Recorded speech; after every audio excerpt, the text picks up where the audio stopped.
ভারত সফরের জন্য বাংলাদেশের টেস্ট দল ঘোষণা করেছে বিসিবি নির্বাচক প্যানেল। ১৬ জনের দলে সবশেষ পাকিস্তানের বিপক্ষে স্কোয়াডে থাকা পেসার শরীফুল ইসলাম ইনজুরির কারণে জায়গা হারিয়েছেন। নতুন মুখ হিসেবে wicket keeper batsman Zakir Ali সুযোগ পেয়েছেন। পাকিস্তানের মাঠে ঐতিহাসিক টেস্ট সিরিজ জয়ের পর ভারত সিরিজ নিয়ে বড় আশায় বাংলাদেশ। বড় কিছু করার স্বপ্ন নিয়ে রবিবার ভারতে যাবে টিম টাইগার্স। চেন্নাইয়ে ১৯ সেপ্টেম্বর শুরু হবে প্রথম টেস্ট। দ্বিতীয় টেস্ট কানপুরে গড়াবে ২৭ সেপ্টেম্বর থেকে। দুই টেস্টের জন্য বৃহস্পতিবার ১৬ সদস্যের দল ঘোষণা করেছে বিসিবি নির্বাচক প্যানেল। পাকিস্তানের বিপক্ষে দুই টেস্টের দলে থাকা শরীফুল ইসলামকে বিশ্রাম দেওয়া হয়েছে। তার জায়গায় একজন বাড়তি উইকেট কিপার ব্যাটসম্যান হিসেবে জাকের আলী অনেককে নেওয়া হয়েছে।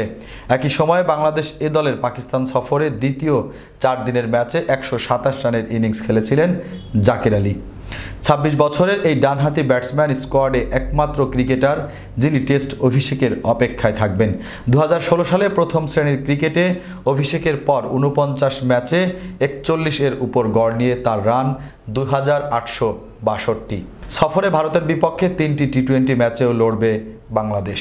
ম্যাচগুলো ৬, ৯ ও ১২ অক্টোবর মাঠে গড়াবে। এই ছিল এখনকার মতো। পরবর্তী সংবাদ দেখার আমন্ত্রণ রইল।